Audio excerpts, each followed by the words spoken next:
사지 마라. 사지 마라.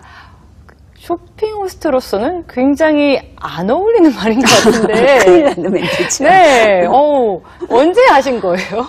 제 기억에 1999년도인가 2000년도 같아요. 네. 그게 초창기쯤이었는데, 그 사지 마라는 멘트를 하게 된 계기가, 여름철에 판매하는 그 마제품 옷이었거든요. 네.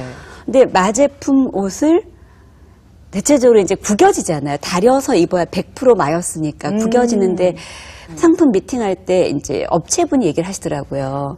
이게 방송 판매는 잘 되는데 반품이 너무 많이 돌아온다고.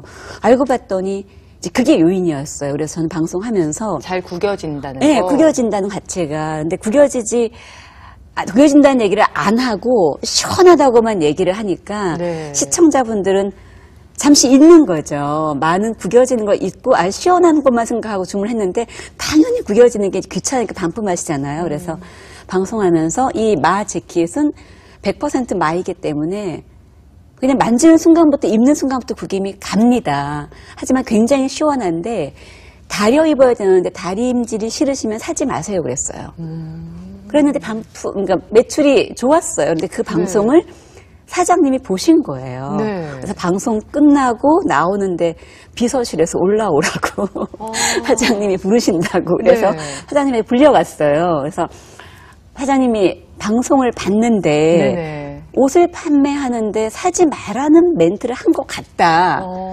근데 왜 사지 마라 멘트를 했냐 물어보시더라고요. 그래서 그냥 솔직하게 말씀드렸어요. 그랬더니 그때 사장님께서 굉장히 제 말에 동감을 하시고 그게 굉장히 좋은 말이라고 그걸 왜 몰랐을까라면서 전 직원에게 진실되고 정직하게 방송하라라고 아예 고지를 내리셨어요.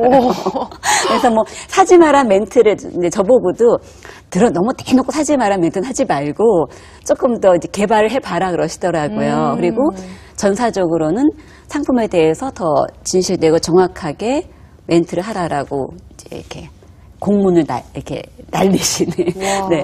어떻게 보면은 새로운 전례를 만드신 게 아닐까 싶은데. 네. 사지 마라. 굉장히 좀 생소하면서도 네. 뭐랄까 되게 딱 기억에 남는데요. 그 상품도 전 주인이 있다고 생각하거든요. 네. 그 상품에 맞는 사람이 있는데 예를 들어서 제가 100만 원대 고가의 명품을 이제 명품 브랜드 많이 하다 보니까 명품 브랜드 판매를 하는데 가끔 20대 분들이 이제 물어오는 경우가 있어요. 그럴 때는 그냥 저도 20대는 명품 100만 원 넘는 명품을 들지 않아도 아름다운 나이다. 그러니까 20대들은 굳이 이걸 요 아르바이트까지 해가면서까지 명품 사지 마라. 그 얘기를 해요. 그러다 보니까 그런 멘트를 해야 될 때가 많아요. 사지 마시라는 멘트를. 근데 그 멘트가 사실 시청자분들에게는 되게 이렇게 신뢰감을 준대요. 되게 믿을 수 있고, 그러니까 저 사람은 물건을 파는 사람이 아니라 언니나 옆집 친구 같고, 맞아요. 그냥 옆에서 조언해 주는 것 같다는. 그래서 요즘에 후배들도 이제 그런 제 멘트 많이 따라 하더라고요. 네. 그럼 본인만의 원칙과 소신을 지킨 덕분이었을까요? 도자기를 뭐 바닥에 던지기도 하고, 가죽 제품에 물을 뿌리기도 하고, 네. 굉장히 신기한 그런 일들 많이 하셨더라고요. 제가 호기심이 굉장히 많고요. 네. 이 직업을 하는데 어쩌면 플러스 알파적인 요인이기도 한데 의심이 많고 호기심이 많아요. 그래서 예를 들어서 이제 업체나 MD분이 만약 유리로 된 커피잔을 가지고 오면 유리로 됐기 때문에 깨끗해 보이고 위생적이고 뭐 어떻습니다 하면 그렇습니다가 아니라 왜 유리로 만들었을까? 플라스틱으로 만들면 더 가볍지 않을까? 플라스틱으로 만들면 더 싸지 않을까? 뭐 도자기로 만들면 더 온도가 오래 가지 않을까? 그러니까 제 나름대로의 호기심하고 의심이 너무 많다 보니까 자꾸 시도를 하게 되는 거예요. 그래서 깨지지 않는 접시라는 그 접시를 방송하는데 3중 강화 유리로 되어 있어서 깨지지 않는다고 막 자랑을 하는데 설마 안 깨질까? 진짜 안 깨질까? 무슨 방탄유리도 아니고. 그렇죠. 그래서 방송 중에 그것도 갑자기 그 궁금증이 갑자기 든 거예요. 그래서 한번 던져볼까 하고 방송 중에 시도를 했어요. 생방송 중에. 그랬더니 처음에는 담당 PD분도 하지 않았으면 하더라고요. 그런데 바닥이 이렇게 카페트가 깔린 바닥이 아니라 딱딱한 바닥이 있거든요. 그래서 처음에는 살짝 겁이 나기도 한데 궁금하게 돼서 던졌어요. 네. 근데 진짜 안 깨지더라고요. 그러니까 갑자기 주문전화 콜이 막 올라가길래 PD분이 한 번 더 던지라는 거예요. 그래서 또 한 번 더 던졌더니 더 주문이 폭주가 됐었고 네. 그다음에 PD분이 멘트가 필요 없다. 계속 말하지 던져라. 마시고 던지기만 하자. 그래서 혼자 던지다가 같이 나오신 출연자분하고 자 같이 이제 신이 나가지고요. 자 같이 던져요. 하나 둘 가운데로요. 하나 둘 셋 하고 던졌는데 이게 부딪히면서 바닥에서 박살이 났어요. 완전히 산산조각이 난 거예요. 그래서 네. 정말 산산조각 난 게 그렇게 선명하게 보일 수가 없었어요. 그래서 자 안 깨집니다 하고 던졌는데 확 깨지니까 그 다음부터 이 주문 전화가 갑자기 몇백 통이 가던 그 전화 콜수가요. 두두두두 떨어져 000이 된 거예요. 가슴이 철렁했을 것 같아요. 스튜디오가 정말 조용했어요. 우리 카메라 감독님은 이렇게 카메라를 보다가 진짜 깨졌나 이렇게 볼 정도로. 근데 너무너무 조용한데 그 정막이 1분이 좀 1시간 같더라고요. 그때 순간 머릿속에서 뭐가 떠올랐냐면 여러분 다이아몬드 아시죠? 세상에서 가장 강한 보석. 다른 유색 보석을 커팅할 때 다이아몬드 칼을 쓰는데 다이아몬드를 세공할 때도 다이아몬드 칼을 씁니다.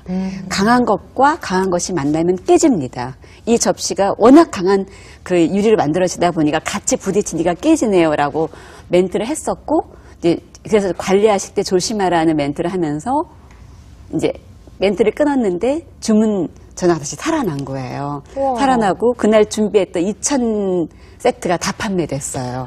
어떻게 이렇게 번뜩이는 아이디어가 딱 생각났나요? 하늘이 좋은 거죠.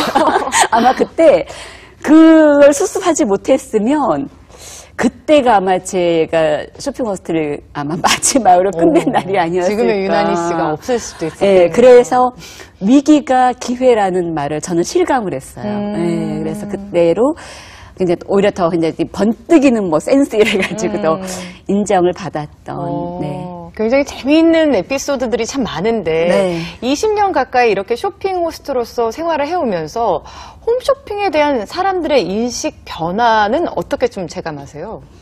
많이 느껴요. 사실 처음에 쇼핑 호스트를 했을 때는 그러니까 뭐 물건을 또 판매한다고 하니까 장사꾼으로 많이 생각을 했었어요. 그래서 그 직업의 가치는 내가 만든다고 생각해요. 아무리 뭐 번듯한 직업이어도 그 직업에서 내가 뭐 비리를 저지르거나 나쁘게 행동하면 그 직업 전체가 나쁜 인식을 갖게 되듯이 사람들이 이렇게 나쁜 인식, 뭐 좋지 않은 인식을 갖고 있지만 이제 시작이니까 내가 잘하자. 그래서 더 많이 공부했고 그리고 또 처음에 배운 대로 최대한 상품에 대해서 정확한 정보를 주고 또 잘 선택할 수 있게끔 쇼핑 길잡이라 그러죠.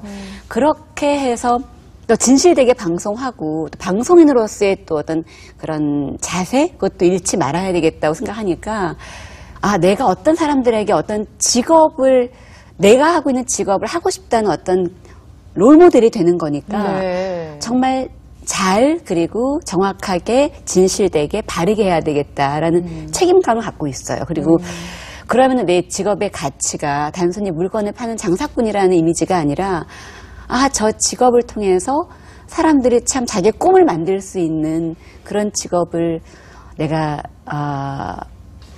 만들어 가고 있구나. 어떤 그런 자부심 그리고 자존심 늘 마음에 담고 살고 있어요. 책임감도 느끼고요.